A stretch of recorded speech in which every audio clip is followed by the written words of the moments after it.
아멘. 오늘 주제는 교회는 한 세 사람이 된 공동체이다라는 주제이거든요. 우리 이 말씀을 주제를 가지고 에베소서 2장 전체를 좀 나눠보려고 합니다. 제가 이 세상 얼마 살진 않았지만 우리 성도님들보다 아직 좀 덜 살았잖아요. 덜 살았지만 살다 보니까 참 이해할 수 없는 순간들을 맞이하게 되는 것 같아요. 우리 성도님들도 살다 보면 정말로 사람의 이 지혜로 사람의 이성으로 이해하지 못하는 순간들을 마주하게 됩니다. 사람들은 그래서 이제 세계 7대 불가사의라고 해가지고 정말로 사람이 과학적으로도 밝혀내지 못하는 건물들도 있다고 선정해두고 있어요. 정말로 이런 건축물조차도 그 오래된 건축물이지만 사람의 지혜로 해석해내지 못하는 영역들이 있고 정말로 이해할 수 없는 영역들이 존재하고 있습니다. 제가 요즘 들어서 우리 아내를 보면서 정말로 이해하지 못하는 한 가지가 있어요. 그게 뭐냐면요. 이 사람이 왜 나랑 결혼했지? 이 사람이 왜 나랑 결혼했지? 이 사람이 왜 나랑 살아주고 있지? 이런 생각이 좀 들거든요. 자다가도 이렇게 고개를 돌려보면 우리 성도님들도 한 번씩 느끼셨을 거예요. 깜짝 놀랄 겁니다. 내가 이 왼수로 왜 살고 있지? 이런 생각 해보신 적 있으신가요? 요즘 들어서 제 모습이 정말로 제가 봐도 좀 못납니다. 집에서 너무 못났는데 아내는 여지없이 사랑해주고 끝까지 사랑해주고 계속 사랑해주는 거예요. 그래서 제가 당신은 왜 나랑 살아? 이렇게 물어봤더니 이렇게 이야기하더라고요. 내가 당신 얼굴 보고 살지.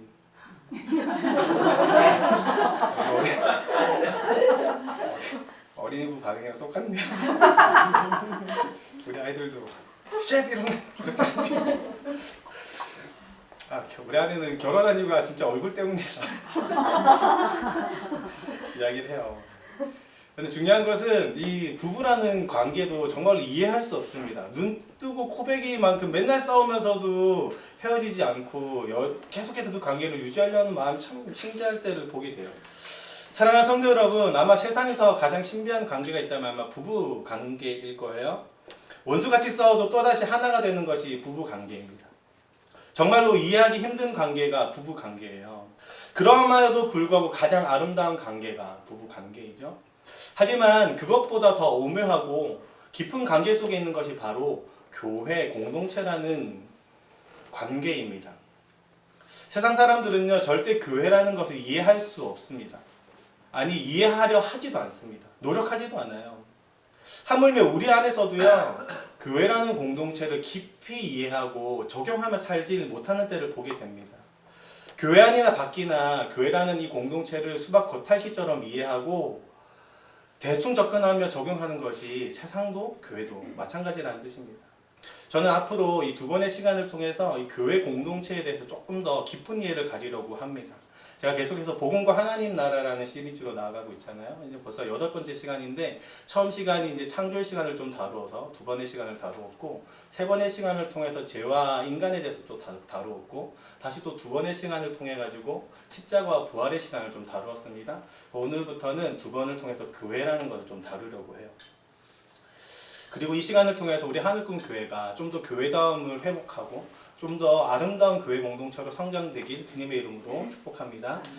저는 늘 생각하는 것인데요. 누군가 저에게 성경 66권 중에서 교회를 이해하는 데 가장 적합한 성경이 뭐냐고 물어보면 저는 단연코 이 에베소서를 들 것 같아요.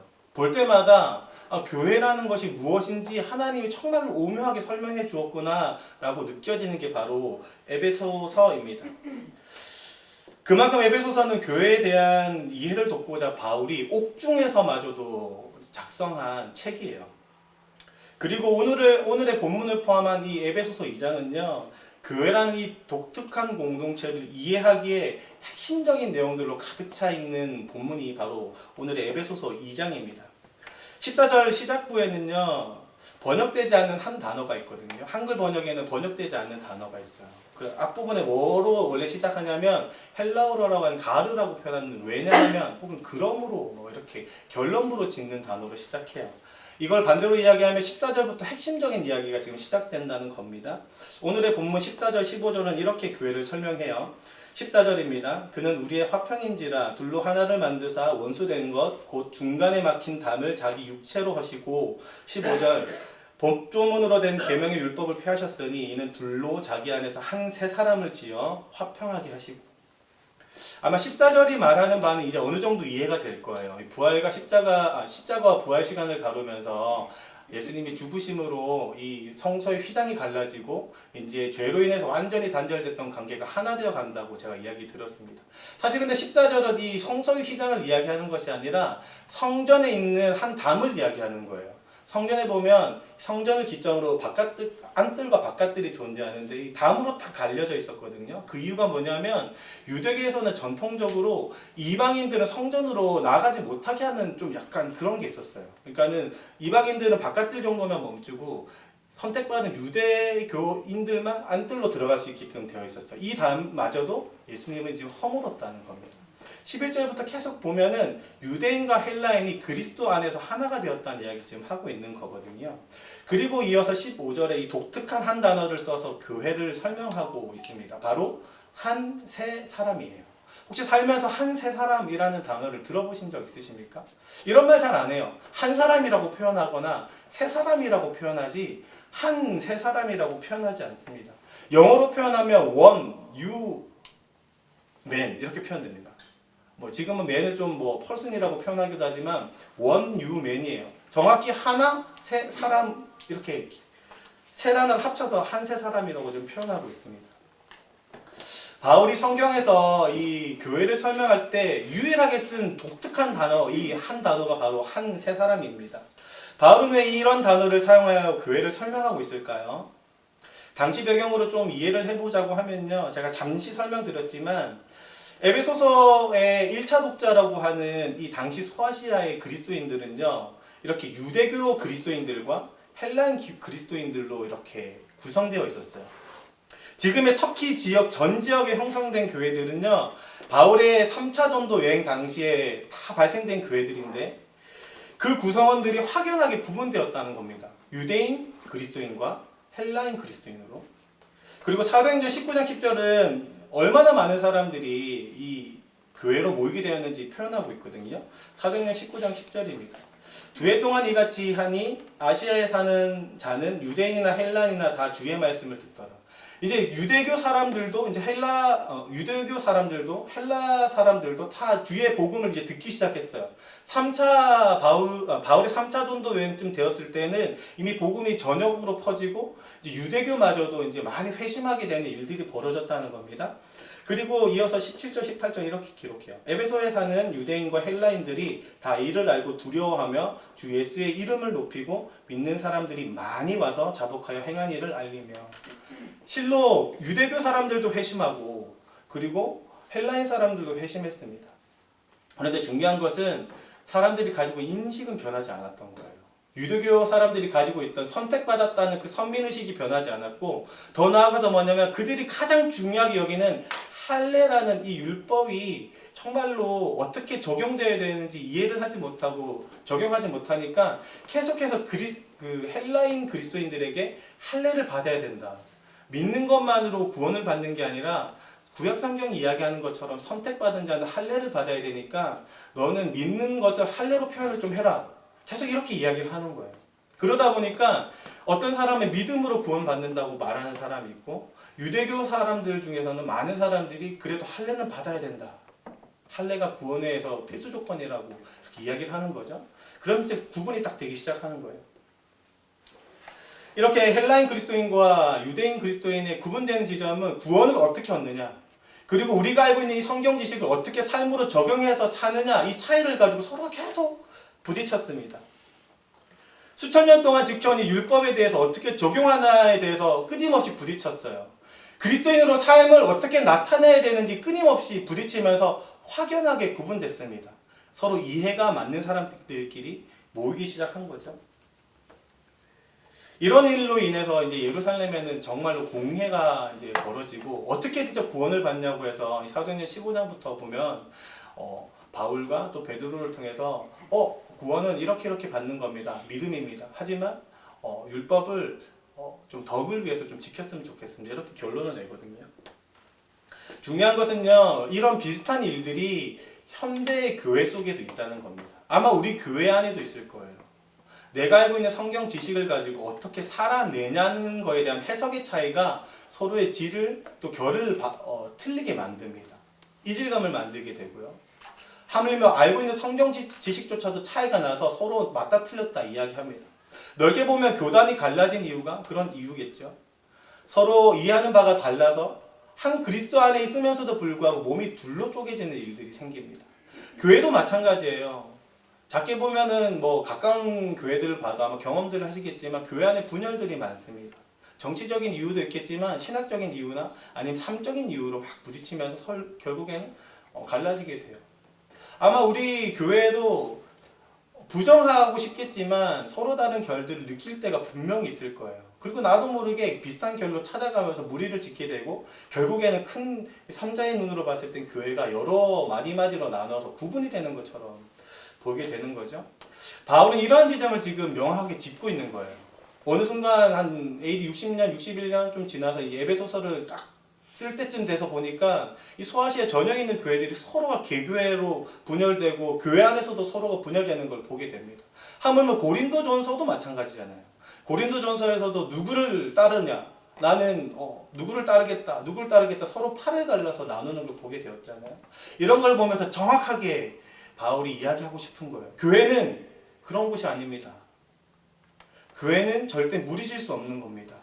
교회는 한 세 사람입니다. 라고 이렇게 표현하고 있는 거죠. 아마 바울은 하나님이 꿈꾸시는 교회가 무엇인지 설명하고 싶었던 것 같아요. 더 나은 교회됨이 무엇인지 설명하고 그 교회담을 회복하자고 이야기를 하는 게 바로 이 한 세 사람이라는 단어입니다. 제가 얼마 전에 들었던 한 교회 목사님 설교가 있거든요. 새벽교회 이제 부교육자, 저는 이름 없는 목사님의 설교를 듣는 걸 좋아합니다. 유별나죠, 되게. 그분의 이제 말씀을 들으면서 그 말씀에서도 이제 은혜를 받고 싶은 것들이 있는 거죠. 말씀 중에 이런 말씀을 하시더라고요. 목사 안수를 막 받으셨나 봐요. 목사 안수 전까지는 목사됨을 꿈꾸었다고 이야기를 했어요.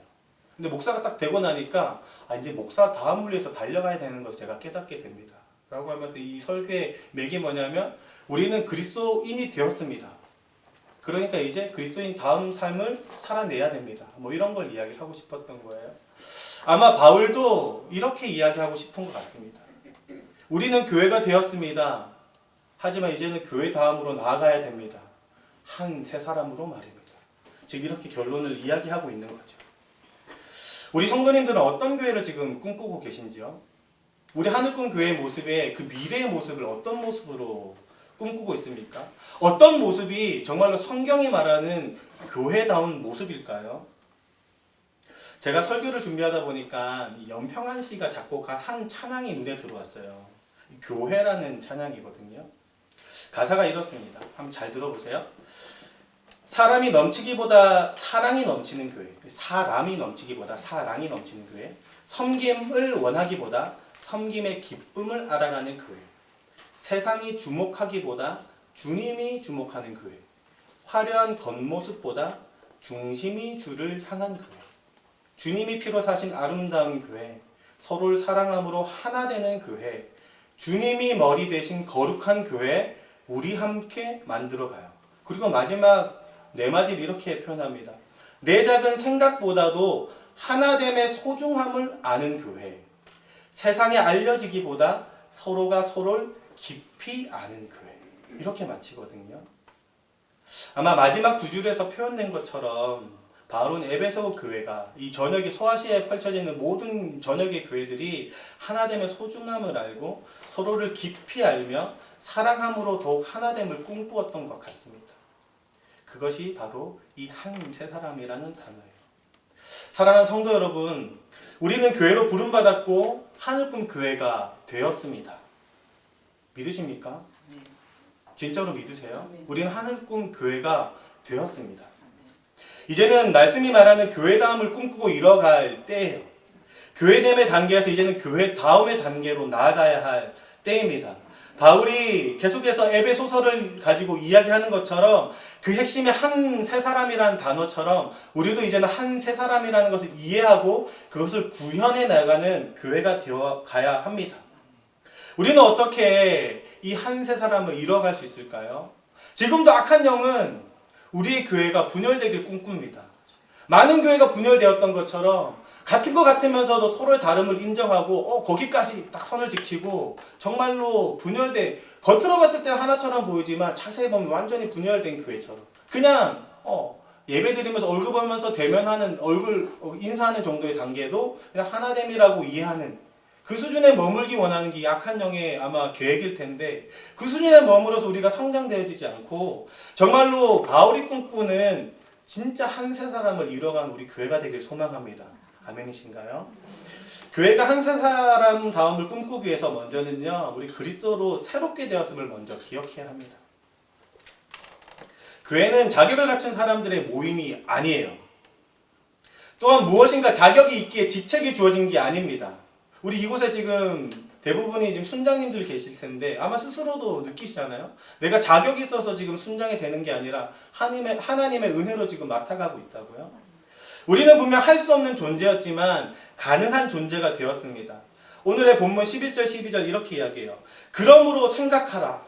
너희는 그때 육체로는 이방인이요 손으로 육체에 행한 할례를 받은 무리라 칭하는 자들로부터 할례를 받지 않은 무리라 칭함을 받는 자들이라. 쉽게 이야기해 먼저 교회된 사람들이 너희는 교회가 아니라고 지금 이야기하는 존재였다는 거예요.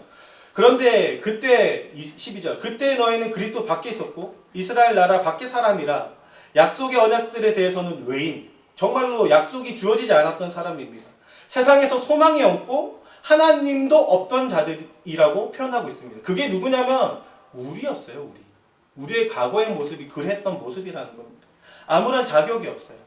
12절에 이 생각하라라는 단어는요, 이런 의미입니다. 마음 깊숙한 곳에 두고 생각하거나 기억하는 의미가 바로 11절에 생각하라는 의미입니다. 좀 이해하기 좋은 단어는 묵상하라는 단어예요. 묵상하라는 거예요. 나의 과거를. 너가 그리스도 없이 살던 때를 기억하라는 겁니다.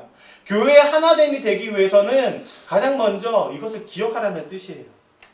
그런데 신앙의 연차가 조금씩 쌓이거나 하나님을 조금 뜨겁게 경험했거나 혹은 방언과 같은 뜻하지 않는 은사들을 발현하기 시작하면요, 나는 좀 특별한 사람이 됐다고 착각하기 시작합니다. 다른 사람과는 좀 다르다고, 다른 성도와는 좀 다르다고, 우리 교회는 좀 다르다고 이야기를 할 때를 보게 돼요. 어떤 면에서 저도 그랬던 것 같습니다. 특별히 이 지식적이란 측면에서요.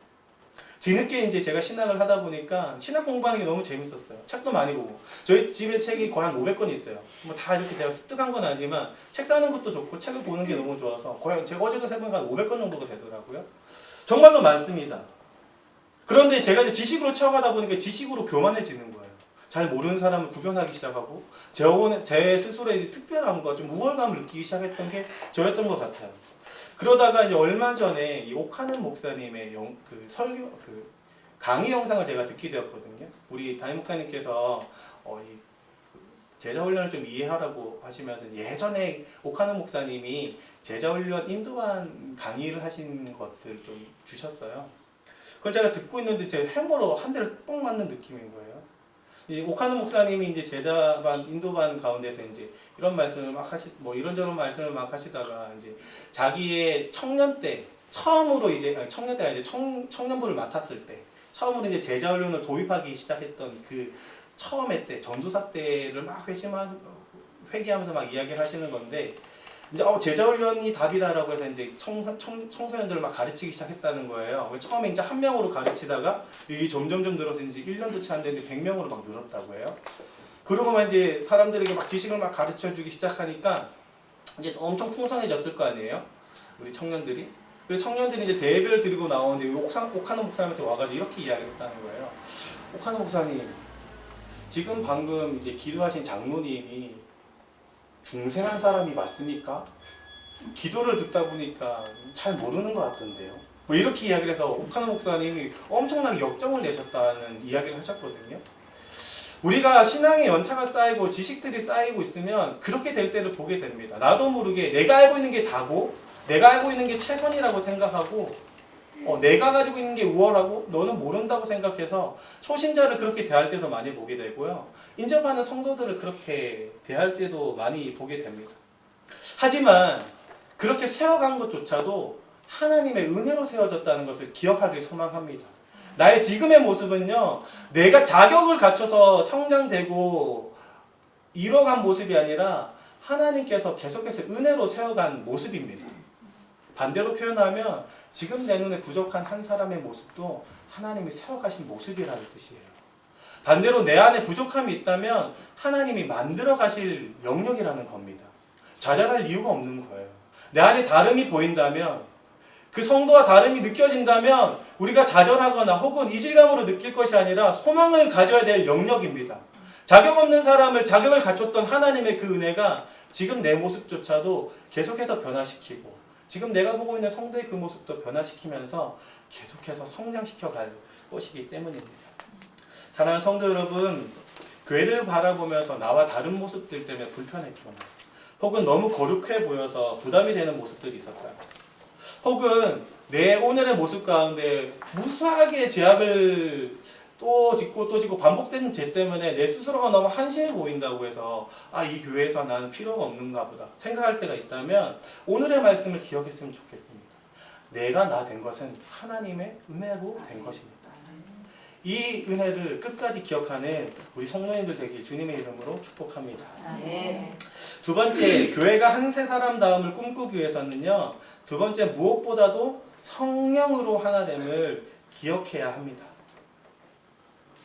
에베소서는 교회다움을 꿈꾸며 기록되었다고 분명히 서두에 이야기를 했어요. 바울이 꿈꾸는 교회다움의 신학적 내용들이 3장까지 이제 기록이 되어 있다면 에베소서 이제 4장부터 6장은요, 이 교회다움을 어떻게 실천할 수 있는지 실천적인 제언들로 막 채워져 있습니다. 4장부터 보기 시작하면 내가 이렇게 하면 교회다움 모습으로 살 수 있구나 라고 기록되어 있다는 거예요. 4장 1절부터 3절이 이렇게 기록합니다. 1절입니다. 그러므로 주 안에서 갇힌 내가 너희를 권하노니 너희가 부르심을 받은 일에 합당하게 행하며 모든 겸손과 온유로 하고 오래 참음으로 사랑 가운데서 서로 용납하고 편안에 매는 줄로 성령이 하나 되게 하신 것을 힘써 지키라 라고 이야기하고 있어요. 성령으로 하나 된 것을 힘써 지키라. 어떤 상황에도 사랑으로 용납하라고 이야기합니다. 교회로 하나 되게 하신 것을 힘써 지키라고 지금 바울이 이야기하고 있어요. 하지만 우리의 현실을 보면 정말로 힘듭니다. 용납하기 힘들잖아요. 지켜준다는 거거든요. 그 모습 그대로 인정해준다는 거거든요. 그러기 쉽지 않아요. 태어나길 천성상 부드럽게 태어나는 사람들이 있습니다. 천성상 사랑스럽게 태어나는 사람들이 있어요. 제가 너무 비교해서 죄송하지만 우리 이준이는 뭘 해도 밉상이에요. 첫째는 죄송해요. 진짜로 너무 뭘 해도 막 밉상해요. 진짜로 너무너무 아니라고요? 제 눈에는 그래요.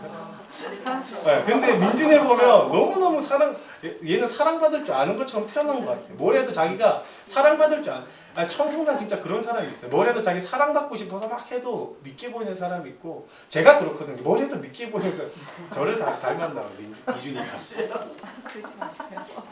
제가 보면 사람들에게 관찰하다 보면 어떤 사람은 정말로 사랑스럽게 태어났지, 어떤 사람은 노력해야 사랑스러움이 나타나는 사람도 있다는 거예요. 정말로 현실은 힘듭니다. 진짜 태어나기 저는 이제 진짜 성정이 너무나 불같아가지고 보안하게 같이 우레 같은 그런 게 있거든요. 나도 모르게 욱하는 것들이 나오는데 어떤 사람은 진짜 편안하게 사는 사람이 있어요. 우리 아내처럼 뭘 해도 자극이 가지 않아. 괜찮아 말이야.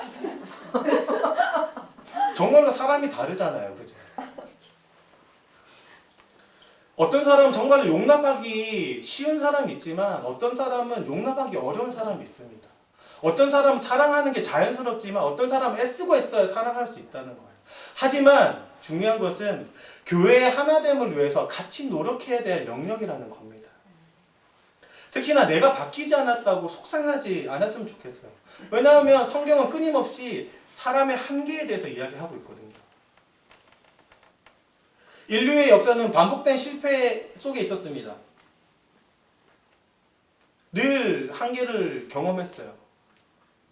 내 눈에 좀 괜찮아 보이고, 나보다 좀 부드러워 보이고, 나보다 조금 사랑스러워 보이고, 나보다 조금 대단해 보이겠지만 그 인간의 한계를 넘어선 사람은 인류에 딱 한 명 계셨어요. 예수님밖에 없었습니다. 제일 최근에 역사로 넘어가도 이 모더니즘이라고 표현하는 갑자기 과학이 발달되고 이 현실적인 주의들이 막 들어오기 시작하면서 이제 막 신앙적인 모습에서 과학적이고 현실적인 모습으로 바뀌어가면서 인간은 할 수 있다는 기조들이 많았습니다. 사람들이 만들어낼 수 있다고 생각했어요. 착각했어요. 우리는 아름다운 나라를 만들어갈 수 있다고 했지만 바로 벌어진 사건이 세계 1차 대전입니다. 그리고 곧이어 2차 대전이 벌어지고 사람은 할 수 없다는 게 깨달았던 게 우리 인류의 역사예요. 더 최근으로 돌아와서 포스터 모더니즘이라는 것이 이제 넘어서 뉴노멀이라고 표현하거든요. 이제 각자가 개성 있게 각자의 새로운 기준들로 새롭게 형성된 시대 가운데 이제 새로움을 꿈꾸기 위해서 예전의 예습들은 다 버리고 이 좋은 나라, 좋은 우리가 꿈꾸는 유토피아를 위해서 새로운 기준들로 적용해서 나가면 이 나라 만들 수 있습니다라는 기조가 지금 세상의 기조예요. 옛날의 기준들을 싹 버리고 너무나 트렌드한 기준들로 바꿔가려고 합니다. 그리고 각 개성에 정말로 적합한 그러한들 시대가 지나면 인간의 한계에 봉착할 거예요. 사람으로는 절대로 아름다운 모습을 만들어낼 수 없습니다. 그것이 인간의 한계입니다.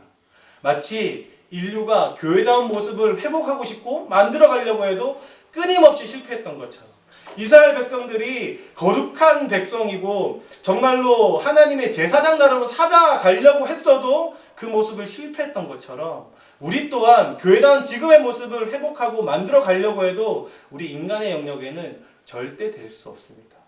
내 눈에 조금 좋아져 있는 모습이 보이고 나보다 좀 할 수 있는 것처럼 보이겠지만 절대로 사람의 영역으로는 이 한 세 사람이라는 영역을 만들어낼 수 없어요. 하지만 하나님께서 오늘의 말씀으로 내가 만들겠다고 이야기하는 거예요. 성령으로 하나 되게 하겠다. 그리고 그거는 너희가 끝까지 지켜가라. 성령으로 하나 되게 하겠다. 세계 7대 불가사의 제가 아까 처음에 좀 이야기했는데 그 중에 하나가 있어요. 뭔지 알아요? 카타콤 혹시 들어보셨나요? 세계 불가사의 중에 카타콤이라는 게 있습니다. 3세기쯤에 그리스도인들이 그 핍박을 피해가지고 모여있던 지하 묘지예요. 원래는 사실 뭐 학자들이 이야기하는 건 그리스도인들이 만들어낸 지하 묘지는 아닐 거라고 이야기합니다. 예로부터 있던 지하 묘지였는데 그리스도인들이 점점 핍박을 받기 시작하니 그 안으로 점점 아마 모이기 시작했다고 좀 이야기를 하는데요. 그들이 그 어려운 상황 속에서도 핍박을 하고 누군가 우리 성도님들 일제시대를 겪은 분들이 안 계시죠? 죄송합니다. 일제시대를 겪은 우리 할머님들 보면 바로 옆에서 뿌락지라고 표현하는 핍박이 오면 바로 사람이 마음이 변해돼가지고 우리 드라마 좋아하시지만 그 미스터 션샤인 그런 내용들 많이 나오잖아요. 핍박받는 가운데 그 믿음을 이겨내고 공동체를 유지하는 게 쉽지 않습니다. 그런데도 불구하고 그리스도인들은 카타콤이라는 곳으로 계속해서 끊임없이 모여서 하나가 되어갔어요. 어떻게 그게 가능했을까요? 세계 불가사의라고 표현합니다. 하지만 하나님의 영역에선 하나님이 이뤄내신 영역이에요. 성령으로 그 핍박 가운데 하나 되게 하신 것이죠. 사랑하는 성도 여러분, 세상은 늘 사람의 선함에 기대하고 있습니다. 하지만 성경은 늘 사람의 약함을 이야기하고 있어요. 세상은 늘 사람의 능력에 대해서 이야기하지만 성경은 늘 성령의 능력을 이야기합니다. 세상이 꿈꾸는 아름다운 모습도 교회가 꿈꾸는 한 세 사람의 모습도 사람이 이뤄갈 영역이 아니라 하나님이 이뤄가야 할 영역이에요. 그러기에 우리가 지금 이 자리에 모여 있습니다. 우리가 기도해야 할 이유예요. 우리 순장님들이 끝까지 기도해야 할 이유입니다. 오늘의 본문 마지막 22절 이렇게 이야기합니다. 너희도 성령 안에서 하나님이 거하실 초소가 되기 위하여 그리스도 예수 안에서 함께 지어져 가느니라. 아멘.